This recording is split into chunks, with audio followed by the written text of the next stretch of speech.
Petit message à propos de tous les fonctionnaires qui obéissent aux ordres indirectement ou directement de la Commission européenne. Si on est dans la merde, c'est à cause de vous, hein, clairement. D'accord ?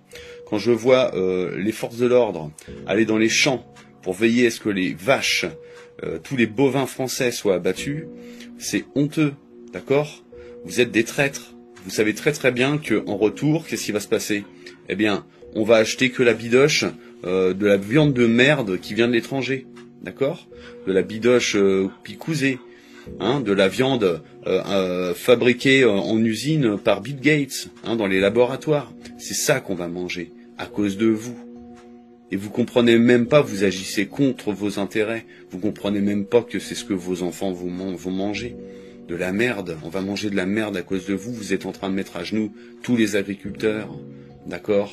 Et ça continue encore et encore. Quand on vous a dit d'éborgner les gens pendant les manifs, vous l'avez fait, d'accord ? Quand on vous dit allez chercher les enfants pour les placements abusifs, vous allez le faire. J'en ai même vu rigoler, vous ricaner. Vous êtes vraiment des ordures. Vous êtes comme le conducteur du train qui était conduire les juifs à l'abattoir. Il a dit ah ben moi je ne suis que conducteur de train.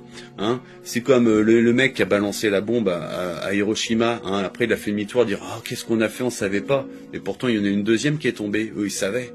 D'accord ? Vous êtes des obéissants, c'est à cause de vous si on en est là. Vous êtes des ordures, on vous dirait de venir nous picouser de force chez nous. Vous viendriez nous chercher. D'accord ? Vous êtes des traîtres. Vous n'êtes que des traîtres. Si on en est là, c'est à cause de vous.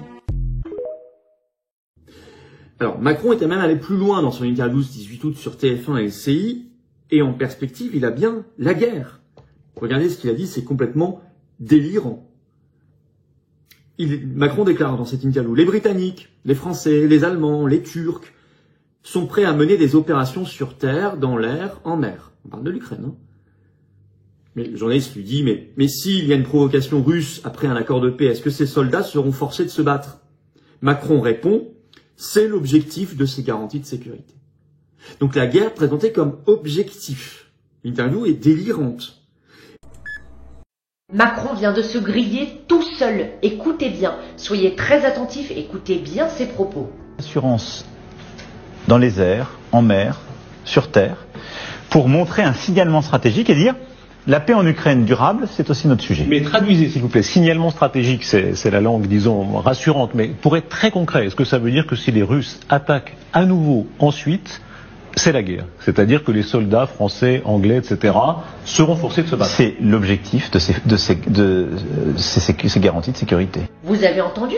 Il lui demande si les soldats français seront obligés de se battre. Il répond que c'est tout l'objectif. Mais qui, s'il vous plaît, après ça, n'a toujours pas compris?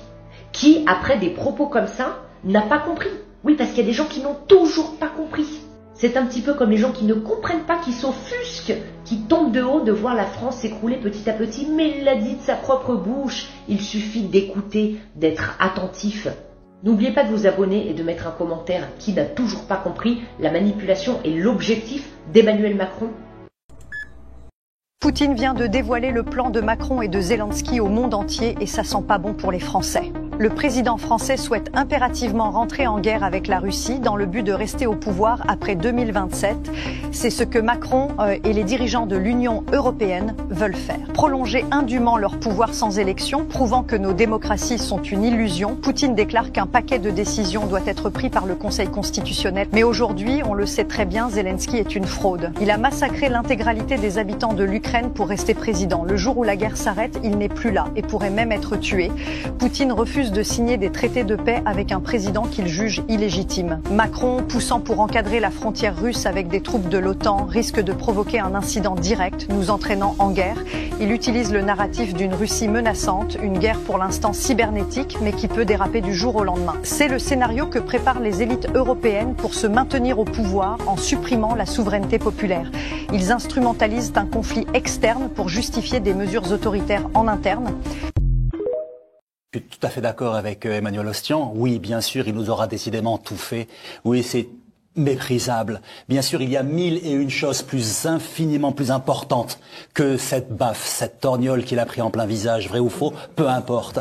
Il y a les agriculteurs qui souffrent, qui continuent de souffrir avec l'Assemblée nationale, bientôt en cortège. Il y a la désindustrialisation, il y a la crise de la dette. Ça, c'est un dérivatif. C'est un scandale. Cet homme nous aura tout fait et il ne cesse de mépriser notre peuple. Et plus grave encore, moi je tiens à revenir en qualité de soldat, d'ancien soldat, mais je le suis d'âme et de cœur, je tiens à revenir sur le fait qu'il se soit incliné sur le mémorial Ho Chi Minh, bien sûr. Il a méprisé toute l'armée française, il a méprisé ces milliers d'hommes qui ne sont pas revenus des camps Viettes. Je pense au grand commandant Marcel Bijard. À l'époque, le grand général Marcel Bijard, on donnait une banane par homme et par jour et on ramenait tout le monde. 9000 sont morts de dysenterie, de privation de nourriture, de mauvais traitements dans les camps Viet Minh. Je repense à Emmanuel Macron qui passe les troupes en revue à la fête de Cameroun, au 1er régiment étranger, sans que le général commandant la Légion l'accompagne. Il a méprisé le cérémonial militaire, et le cérémonial militaire est chose fondamentalement importante, parce qu'il a été construit sur le sang des soldats. Et cela, il l'a également méprisé. Il ne fait que ce qu'il veut, il est omnipotent, il est méprisant, et cela, il aura à en rendre compte à un moment ou à un autre. L'armée française en est scandalisée. Il a inventé la dissolution qui crée la crise politique. Donc ça, c'est vrai que... et il a réussi à bloquer des institutions de la Ve République qui sont normalement extrêmement solides et stables. Donc il n'y a aucune clarification politique, c'est le blocage complet. Mais là où je pense qu'il y a clarification, c'est que Emmanuel Macron a poussé le mal français au bout de sa logique. Et donc la clarification, c'est que ce qui apparaît, c'est la vérité sur l'effondrement du pays. Donc une crise financière quand même qui est l'équivalent de celle de 81-83. Donc maintenant, on emprunte plus cher que la Grèce et que l'Espagne. Et donc, et on se retrouve avec un trou de 60 milliards non prévu. Donc c'est gigantesque. On a perdu le contrôle de la dépense et de la dette publique. Derrière cet éclatement, il y a une décomposition de la société française, une paupérisation accélérée qui est spectaculaire. Et il y a encore, enfin, une dernière crise qui est larvée et dont on parle peu, mais qui est quand même la crise diplomatique. Sous Emmanuel Macron, la France s'est fait sortir d'Afrique. Avec la Nouvelle-Calédonie, on est en train de se faire sortir de l'Asie-Pacifique. Les relations avec le Maghreb sont épouvantables. Dans l'Union européenne, on n'existe plus. On est marginalisé au Parlement. Dans la Commission, on nous a donné un titre ronflant, mais Monsieur Séjourné n'a aucun pouvoir. Et à cause des revirements successifs, on s'est ridiculisé en Ukraine et au Moyen-Orient.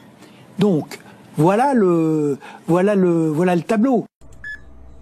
Parce que les résultats du sommet du 15 août, donc entre Trump et Poutine, sont, comme je l'ai dit, extrêmement larges et touchent à la sécurité du monde, mais touchent aussi à des questions de coopération énergétique. Et c'est là qu'on voit que l'Europe est dans une posture suicidaire complètement ahurissante et dont elle va avoir désormais beaucoup de mal à se sortir parce elle s'est mise sous la coupe américaine, si vous voulez, et elle va finir par acheter le gaz et le pétrole russe via des sociétés américaines et le payer 3 ou 4 fois plus cher. C'est à ça que nous allons aboutir avec notre intelligence de situation remarquable.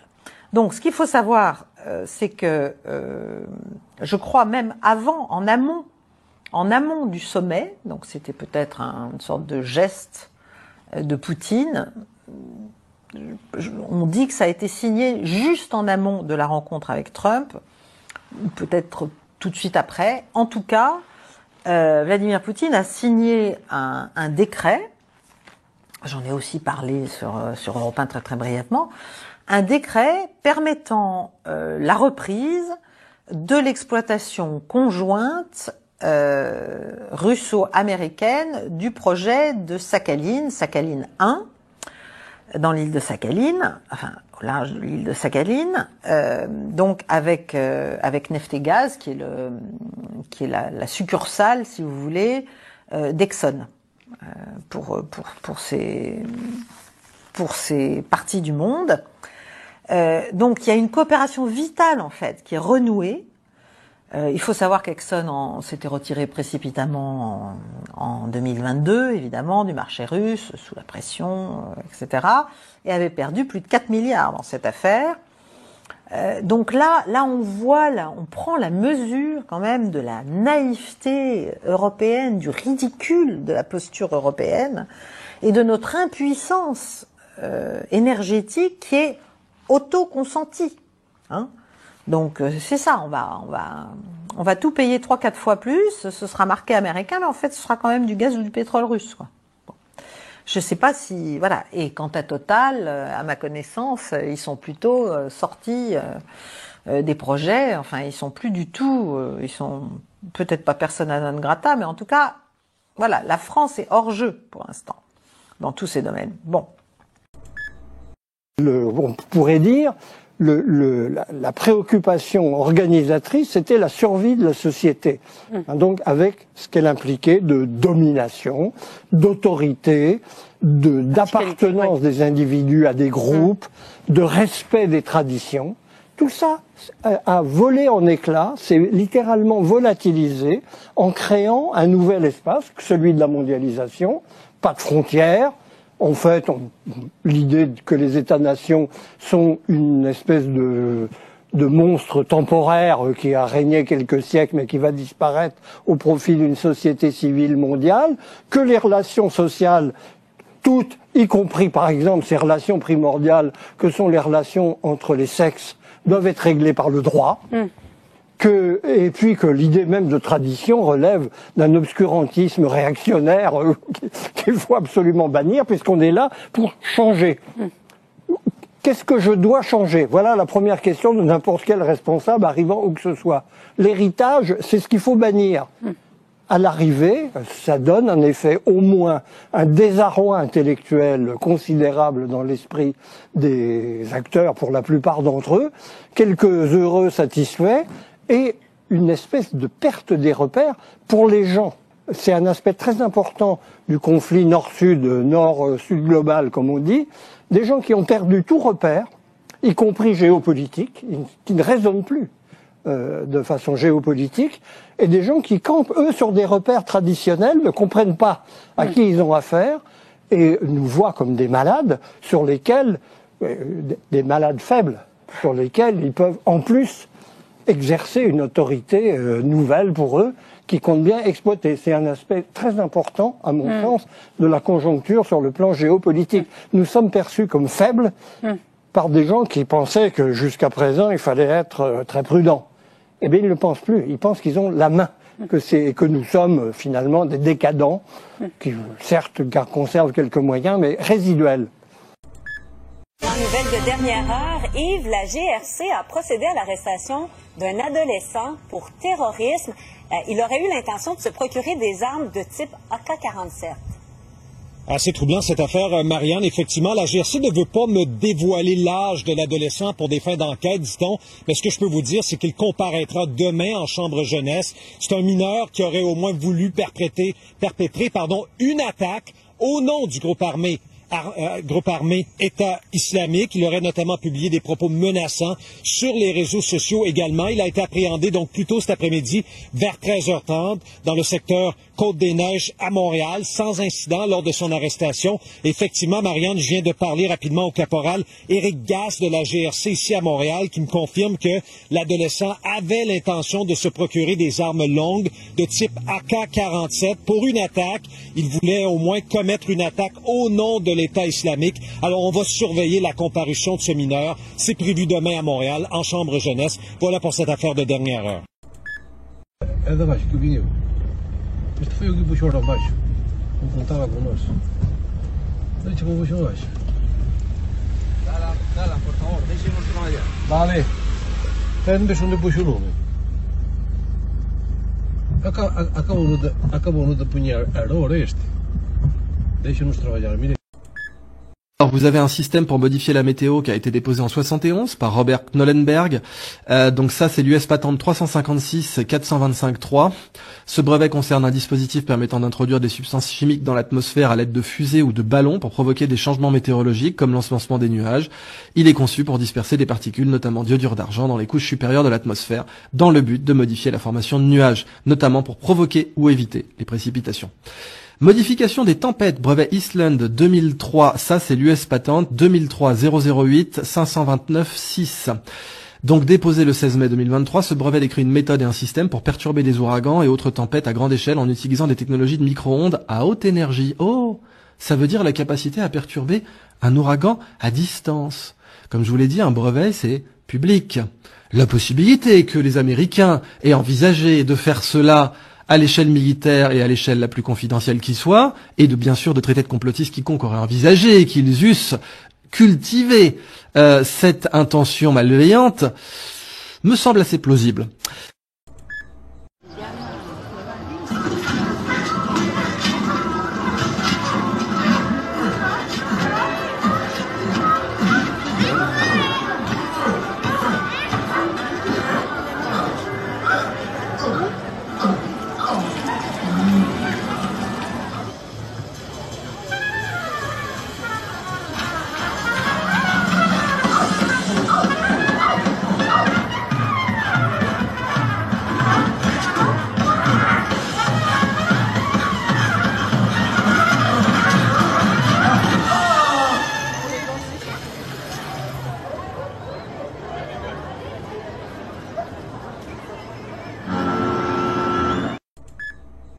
People are like, wow, this is a bit scary. It's completely new territory. I mean, will we still need humans? Not for most things. We'll decide. Écoutez bien, on dépense 40 milliards d'euros par an pour éviter un réchauffement de 0,00056 degrés par an. Exactement. Presque invisible. Absolument invisible, évidemment. À ce rythme-là, il faudrait patienter 18 000 ans pour que la France réchauffe la planète d'1 degré. Le président Poutine a rarement tenu ses engagements. Alors, comment ça va-t-il, monsieur? Il a constamment été une puissance de déstabilisation. On a fait un gros dodo cette nuit? Ça va, il a bien dormi? Oui, il dort bien. Et il a cherché à revoir les frontières pour étendre son pouvoir. La température, ça monte. Et donc je pense que la Russie est devenue durablement une puissance de déstabilisation et une menace potentielle pour beaucoup d'entre nous. Vous êtes toujours sous antibiotiques? Non, il a toujours pris ses petits cachets roses et les petits cachets bleus. Bah, il faut les prendre, hein. Y compris pour sa propre survie, il a besoin de continuer de manger. Voilà. Et donc c'est un prédateur. C'est un ogre à nos portes. Et je ne dis pas que dès demain c'est la France qui sera attaquée, mais enfin, c'est une menace pour les Européens. Les patients viennent nous voir pour des maladies qu'on connaît ou qu'on soigne facilement. C'est moins intéressant pour nous. Nous préférons bien évidemment des maladies graves ou inconnues. Salut tout le monde, Ben Garneau à l'appareil. Nous venons voir la dernière vidéo, mais il y a un détail ou deux que je voulais vous montrer, alors je vous présente ça en quelques images. Bon, donc les assignations à comparaître sont officiellement sorties. Donc du 18 août au 14 octobre vont comparaître Bill Barr, Jeff Sessions, Robert Mueller, Loretta Lynch, Eric Holder, Merrick Garland, James Comey, Hillary Clinton, Bill Clinton. De plus, il y a des chefs d'État, comme celui de la France, qui veulent absolument déclencher la guerre. Je regarde ce post de Florian Philippot. Énorme, la Maison-Blanche prévoit une réunion trilatérale entre les présidents américains, russes et ukrainiens dans la capitale hongroise de Budapest. Et en haut, M. Rousseau-Patrick mentionne « Et c'est urgent d'envoyer ça au général Flynn, un haut dirigeant américain sera assassiné lors d'une conférence de paix en Europe de l'Est selon certaines prophéties. » Bon, un autre intervenant sur Twitter qui mentionne encore cette prophétie-là. Est-ce que c'est possible? Bon, bien sûr, ceux-là qui connaissent bien Q ou QAnon, si vous voulez, ils nous disent que le président est en parfaite sécurité. Trust the plan, where we go on, we go all, the best is yet to come. Mais attention, il y a une grosse guerre en cours actuellement entre républicains et démocrates, entre mondialistes et patriotes. Le seul moyen, eux autres, pour éviter la comparution, les Clinton puis tout ça, ben, imaginez un peu que le président Trump perde la vie dans les prochains jours, dans les prochaines semaines. Avec un false flag, évidemment, un peu comme l'incendie du Reichstag dans les années 1930, ou les attentats du 11 septembre 2001. On sait ce qui s'est passé après. Ils ont besoin d'un conflit majeur. Pas nécessairement mondial, mais majeur.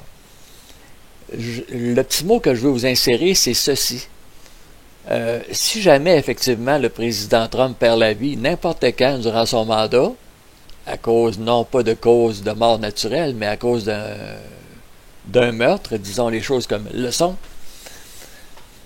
ça va être important de surveiller la réaction des Russes. Aussitôt que les Russes vont sortir, parce que Vladimir Poutine, si jamais le président Trump se fait tuer, il perd son principal partenaire pour imposer la paix dans le monde. Puis il perd son meilleur ami, un de ses meilleurs amis en tout cas. Bon, donc si jamais ça se produit, il va falloir surveiller la réaction des Russes, il va falloir être rapide. Je veux dire, il ne faudra pas hésiter à aller acheter des vivres pour quelques jours, toutes des denrées non périssables. Parce qu'en temps de guerre, ben, il s'agit de couper les approvisionnements, il s'agit de nuire le plus possible au pays qu'on veut envahir. Donc, il s'agit tout simplement de rester vigilant, de continuer à suivre l'actualité, de ne pas paniquer avec ça. Moi, en tant que chrétien, je sais que la possibilité de perdre Donald Trump prématurément existe. C'est la même chose pour des bonhommes comme J.D. Vance, Robert Francis Kennedy Jr., Tulsi Gabbard, sont tous en danger, eux autres. Mais si jamais les Russes sortent, ils vont sortir très rapide, en force. N'hésitez pas à acheter des denrées non périssables en quantité. Bon, c'est juste ça le message que je voulais vous passer. Il s'agit de ne pas paniquer, mais de surveiller ce qui va se passer dans les prochains jours, semaines, mois. Bon, voilà, c'est tout. Ben Garneau ici qui vous dit merci, portez-vous bien et à la prochaine.